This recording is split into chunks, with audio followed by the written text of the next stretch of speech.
Hey guys, what's going on and welcome back to a brand new tactic video, and today we're going to be going over current PSG manager Galtier'S 3-4-2-1. This is going to be one of the last tactics you guys are going to be seeing from Football Manager 2022, but any suggestions that you guys have requested are still going to be made, but will probably now be made on the next game. There are still a couple that are going to be coming out, which I will not ruin the surprise for, but I do just want to take a quick moment to thank you guys for showing loads and loads of support on the tactics, the rebuilds, the let's plays, and anything that I've posted. I really do appreciate it. But if you guys are excited to see more content from me in the next game, then please do leave a like on this video. Be sure to subscribe to the channel as well and turn on notifications. But that is going to be it. Let's get into this tactic. So, the first test we done with this team is going to be with Nice, obviously his former side, and the results we got were very, very good indeed. We managed to finish second in the division behind PSG. Obviously, PSG are by far the most dominant team, but coming above teams such as Monaco, Marseille, Lyon as well, some very, very good sides, with Pepe actually coming in with 34 goals, which is very, very good. Unfortunately, in the Coupe de France, we did get knocked out in the quarterfinals, but that is against PSG, obviously a team which you don't fancy facing in the French Cup this early on. Obviously, if we would have got a little bit of a nicer fixture, nicer sort of draw, we could have gone a lot further into that tournament as well. But in terms of the data hub then, now, this tactic is very good at defending as well as going forward. One thing I noticed personally is how well it defends for a three at the back system. Even with a team that is by far not the strongest in the division, we actually were only only conceded 0.6 a game, so quite a bit under a goal a game, which is still very impressive in this league when you have got teams which are better than you, simple as that. So very impressive how it defended, obviously conceding a lot less than what we were expected to concede as well. The fouls made per game is above 10, so you are going to see a little bit of the odd challenge coming here and there to sort of, stop counter-attacks, stop them dangerous breaks that teams will have against you. Tackle win ratio, again, is actually quite high, sitting at nearly 77%, but this is where it really does, the tactic really does talk for itself. 0.63 conceded, 2.03 goals per game. So, scoring 2, conceding less than 1 is always it's what you want in a tactic, really, to be honest with you. Pass completion is always going to be quite high in this tactic because although it is a three at the back system and you expect it to have quite a bit of width, the sort of the 3-4-2-1 is actually quite narrow for a three at the back system. The only width sort of does come from them wide midfielders or wide wing backs, whatever you want to call them. So you are going to be maintaining a lot of the ball, going to have good possession stats. The pass completion is going to be always quite high because, to be honest, the passes that do get played are quite simple passes. So that is why the pass completion is always going to be to quite a high standard. But no, a very, very, very good season in terms of results there. And to be honest, with a club like Nice, they have got a good team. But in my opinion, to finish second, obviously 77 goals scored as we're going to be seeing here, and also only 24 conceded, I don't think we can complain at all. Now, we then tested with the elite side, obviously the team that he is currently managing in the French division, and that is going to be with PSG, where we went completely flawless. So, yep, this is an invincible tactic again. Absolutely amazing to see. Now, I always like to include playing as a top team and also a team that is slightly less, because I know a lot of Football Manager players do play with the top teams because possibly it's a team that you support or you like having them big players and the big budget. But also there are a massive amount of people in the community that do prefer to play as a mid-table side or not as the favourite. So I thought Nice, PSG, it's a nice mixture of both. And obviously when I do recreate a manager, I do like to use clubs that he has managed in the past. But 38 games played, 31 wins, 7 draws, 0 losses, with 112 goal difference and 100 points in the division. Lionel Messi with 44 goals, which is absolutely remarkable. Also getting the highest match rating, so it'll be Nuno Mendes coming in with 18 assists, being the top assister in the division. The Champions League, again, we managed to actually win against Liverpool, and it was a 3-0 win, so very impressive there. Kylian Mbappe, obviously the player who is kicking up a lot of fuss at the moment at the club, a player who, to be honest, I don't really like. I think his attitude is poor. I don't really rate him I rate him as a player, obviously, but his attitude just stinks. But obviously you can't take away how good he is as a player. 9 goals, Hakimi getting the highest match rating. We also won the Coupe de France, which again is a very, very good trophy to win in this division. Kylian Mbappe, again, coming in with a top goal scorer. He is sort of making me swallow my own words now. 10 goals, Lionel Messi with the highest match rating, and Hakimi again with the highest assister. Hakimi, obviously, one of the best attacking fullbacks in this league by quite a long shot, to be honest. And also the Trophy de Champion, we managed to win that as well. Kylian Mbappe again with the top goal scorer, highest match rating, and a triple assister as the top with Messi, Hakimi, and Mendes. So again, a very, very good season there. And do apologise. In terms of stats, we're going to be seeing 117 goals scored and only 5 conceded. Now, we are the best team in the division, but still to be conceding only 5 goals in an entire season is absolutely sensational. So let's get into the data hub then. Team attacking for over 3 goals. So that just shows the difference in quality. Obviously going from, you know, a side who has good attacking players, but then to a side that has Messi, Mbappe, Neymar, loads of fantastic players. 3.08 goals per game. Had a little stutter there. Pass completion at 89%, so nearly sitting at 90%. And I guarantee defending, yeah, 0.13. I knew it was going to be low. We conceded 5 goals an entire season. Slightly higher tackle win ratio as well there, and less fouls made per game. So a little bit more disciplined when you do play with a better side as well. But with this test and the last test, I think comparing both of them, it shows that you can play as a team that aren't the favourites, and you can also get away with playing with a team that are definitely the favourites and have got some very, very elite-minded players. Now, what we're going to do in this video is, because the last few tactic videos we have been doing the sort of analysis at the start, I did see a couple of comments saying that you guys really want to see the 2D in-game footage that we haven't been showing. So what we're going to do for this video is we are now going to go into a game, look at the goals go in, look at the key highlights in more of a 2D footage way. But please do keep letting me know in the comments, guys. Do you guys like the part of the tactic video where I actually show you in-game scenarios in real life? That little segment we do at the start of the videos where we talk over the tactic and then we go into the tactic? Or would you guys just rather see me actually show you purely the Football Manager stuff? Do let me know in the comments, because I will listen. But let's go into a game and see how this tactic performs inside of a match. So, the game I picked out is going to be a 9-0 win against Bordeaux. Now, I was so close to showing you the Champions League final, but it was a 3-0 win, and 2 of them were actually one was a set piece and one was a penalty, so there wouldn't have been much to show you in terms of actual highlights. So we're going to show you this game because there's tons of action, 9 goals as well, obviously against quite a weak Bordeaux side. But let's have a little look then and sort of see. We have got it on key highlights, so we can see any build-up to the penalty that does get given in this game as well. So it's going to be Kimpembe with a wonderful ball over the top into Kylian Mbappe. Actually sits out wide for this one, cuts it back into Mendes. Again, simple passing, and it's actually going to be a shot from Soler on the outside of the box. Now, because we don't have that work the ball into the box on in this tactic, you are going to see the occasional shot. Sorry, shot coming from the edge of the box. You're going to see players having the occasional pop at goal, and that is something which you do see in his system. And when you've got players like this, like Soler, like Neymar, like Mbappe, like Messi, you want to be doing that because you don't need to create the perfect chance, especially in this division, because you have got world-class players that can hit the ball very well at the end of the day. It's going to be Messi down this right-hand side now into Hakimi, who takes some time out on the wing. A beautiful ball back inside into Messi, who cuts back into Hakimi, and it's a little bit of a, well, I thought it was going to go in there, but they do get it off the line. Back into Soler, who is a great build-up player in this system, into Vitinha, into Hakimi, back into Messi, takes his time. Messi, oh, nearly 2-0, but that just shows you a little bit about how you can transition that play from the right-hand side of the pitch into the central part, and you can create lots of chances from both sides. We're now going to go again down the left-hand side with Kylian Mbappe again. Cuts it back into Mendes, into Neymar, back into Mbappe. Cuts back again into Mendes. You're going to see so many passes being created in this system. It is honestly crazy. And I think we're going to be seeing a red card come in here potentially. Is it going to show the red card?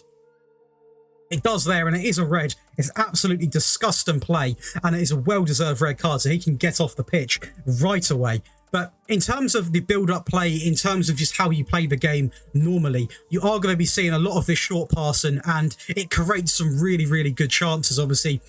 It is actually, we're going to show you when we break down the tactic, as it is going to be another goal coming up here. We're going to pause it quickly. This is a narrow system. You've got 4 players in midfield, which we are going to talk about as well. Well, not in midfield, essentially. You've obviously got your 3 at the back, and then the 4 is going to be the left back, the right back or the left sort of wing back sort of positioned upwards, and that creates a 4 because you've got your 2 more defensive midfield players, so it balances off as a 4.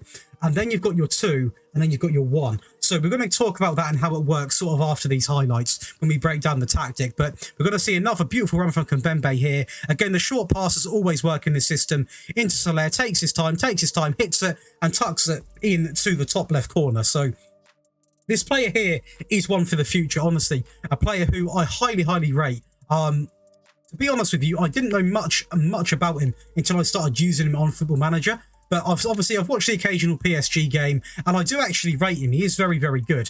Ramos into Neymar, ball across into Hakimi, takes his time down this right-hand side of the pitch. Again, a very, very, very fantastic fullback. A good clearance from them there. But again, you're going to see a little bit of the pressing coming in there. It's not the most aggressive pressing tactic that you're ever going to play with, but there is a touch of pressing in there to win the ball back, as we saw there. Kimpembe out wide into Mendes, takes his time, ball across into Mbappe. So that's a perfect example as well. It's not always going to be this tiki-taka, short, elegant play. You are going to also see a side of the game which is simple. Go down the line, get the ball in the box, and get a goal. We're going to see a goal here from a set piece, potentially. Scrappy, we don't see a goal. Mbappe goes down, but it's not going to be given. I thought that was going to be a goal. It looks very close to being a goal at the top here. But again, a little set-piece action there. A long goal kick, very pointless from them as well. Marquinhos, again, we're seeing a little bit of the build-up play. As you can see, Messi's actually quite centralised here because he's not playing out on the wing. Into Soler again, takes his time, going again for the hat-trick. And this guy is an absolute menace. It's going to be 3-0, 4-0 there, sorry. And he's already on his hat-trick, so fair play to him there. Absolute baller he is, I'll tell you that. We then go again, win the ball back in midfield. Mendes, this is all in the first half, by the way. Mendes, again, the only width in the side, and him and Hakimi, sorry, being the only width. Neymar coming into a more centralised area. Into Soler, thought he's going to rev it up again and get another, but unfortunately he doesn't. It's going to go back into Mendes again, who can't beat his man. But do you know what?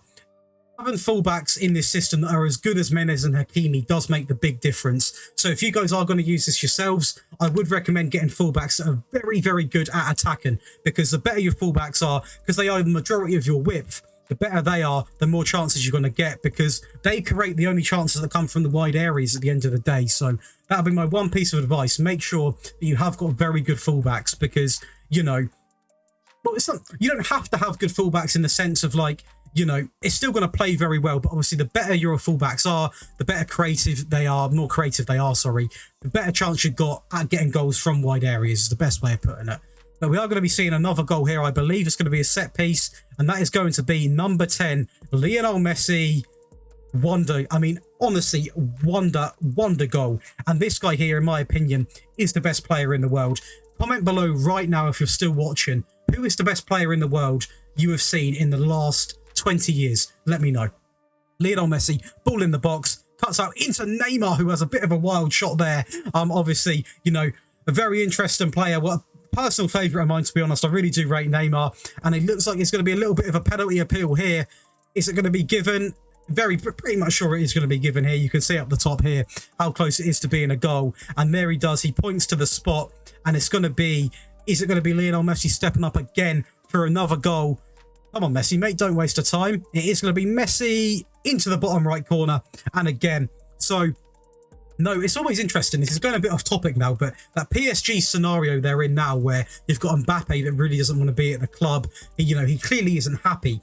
What do you guys think of that situation? For me, I don't like how Mbappe's handled it. He gets a new contract, gets pretty much treated like a little spoiled child, gets everything he wants, and now suddenly he wants to leave. Obviously, he was always going to leave at the end of that contract, but at the end of the day, for him to be wanting to leave in January is very, very soon. It seems a little bit disrespectful in my opinion. And I've also heard rumours of him buying himself out of his contract. Since when was that a thing? Buying yourself out of a football contract? It shows how much money he's got in his bank, I guess. But we're going to go again with Messi on the right-hand side. Again, with these two at the top, they do sort of drift, so don't be put off by the fact that they are all central, because they will drift out slightly, but they're not set to be in wide players. So, in my opinion, the wing-backs are going to be by far the most widthy players you're going to have in your team. But then the sort of two attack and midfield players do sort of drift out a little bit. Not too much, but they're not going to be forced to only play centralised. As you can see there, Messi are playing a little bit more a little bit more wide than what, you know, you traditionally expect, but that is because he's instructed to do so.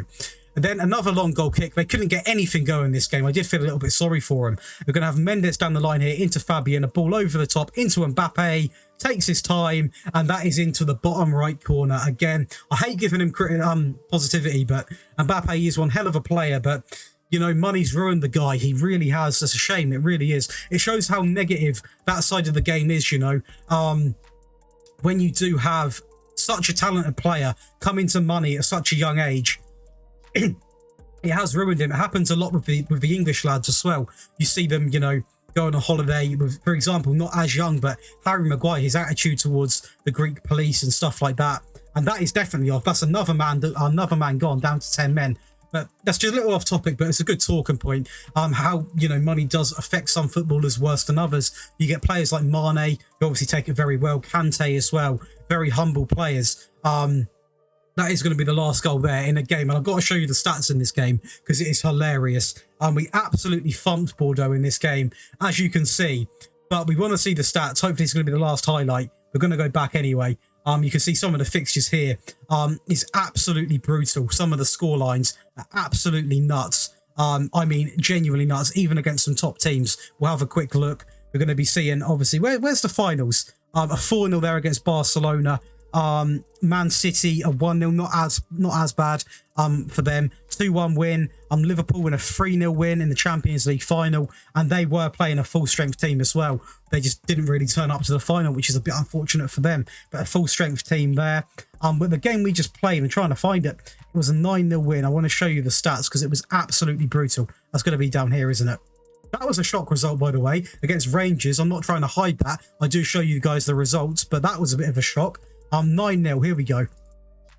Look at the stats here. 42 shots, man. 42 shots. 15 on target with a 5.75 XG. And still somehow come off worse in the possession, which usually isn't the story in the system, because you can see here, actually, it's the first time we've really had a picture of how this lines up. It is very easy to keep the ball when you've got these four in midfield, because you can also link up with the fullbacks here, and you know, you've also got the striker you can link up as well. So the next part of the video is going to be your favorite part of the video, which is going to be the tactic breakdown, and we're going to get into that right now. But if you guys are enjoying this video, then please be sure to leave a like on this video and subscribe to the channel. As I said, the channel is going to be slightly more quieter now in terms of Football Manager 2022 content. There is still going to be a few tactics I want to release for you guys. But if you guys have suggested a tactic and you don't see it released in this game, it is still being worked on, but it will happen in the next game. So you are still going to get your video, I do promise. I give 100% success. Any comment that gets left as a suggestion, if I respond to it, I've acknowledged it, I will make it. That is a promise. I do love the amount of support you guys have been showing on this channel has been absolutely outrageous. So much love to you guys. I do appreciate it. But let's break down this tactic right now. And if you guys do want to test it out, as always, you can find it in the description below. So this is going to be the Galtier 3-4-2-1. Now, you want balanced in possession. You want standard. Focus play down the left and the right. Play out of defence. Overlap right and the left. Standard pass and directness, higher tempo, be more expressive with mixed crosses. In transition, you want counter press and counter. Out of possession, you want offside trap, much higher line of engagement. Standard defensive line, much more often on the trigger press. And this here, basically, I did say it wasn't the most pressing tactic. There is still going to be a little bit of pressing involved, but it's not completely all out there pressing. So, you know, when I say that, I mean it's not a completely, you know, the tempo isn't set to like extremely high or anything like that. But you are still going to be seeing the occasional bit of pressing in this system, as I'm pretty sure most managers nowadays you do see. In terms of player roles, goalkeeper is going to be set to defend on shorter passing. The left centre-back is going to be set as a central defender on the defend duty. Balance, stay wider and shorter passing. Central defender is going to be on cover this one, just because he will, as it says, cover the other two defenders. Obviously, they're going to be sort of position himself a little bit more wide, so having a defender to cover is very helpful. And for him, you want to be set on balanced and shorter passing. On the right-hand side, you want to be selected to defend again, stay wider, shorter passing, and balanced on the press. Now, wing-back is going to be on support. They're exactly the same, so I'm going to show you one. Support role, you want balanced, get further forward, run wide with the ball, and shorter passing selected. And moving over to the 2 in midfield, which is going to be, this is where the 4 comes in. They could be positioned up here, but for me, they were just a little bit too high. But the one on the right-hand side is going to be a ball-winning midfielder. Is going to be on balanced and shorter passing, on defend. Next to him, a Roman playmaker, probably one of the most overpowered positions, in my opinion, on this game. Support duty selected less often and standard with the passing directness. 2 sort of attacking midfielders. You're going to have 1 attacking midfielder on the attack duty less often, get further forward, move into channels, and standard with the passing directness, also with dribble more selected. And on the right hand side, again, a little bit higher up, advanced playmaker, less often, move into channels, roam from position. That is when I did say you're going to see Messi sort of roam out to them slightly wider areas, not completely wide, but slightly wider, and standard with the pass and directness. And then the 1 player up top, the selfish striker. Every system needs one, less often on the trigger press, standard pass and directness, dribble more, shoot more often, and take more risks.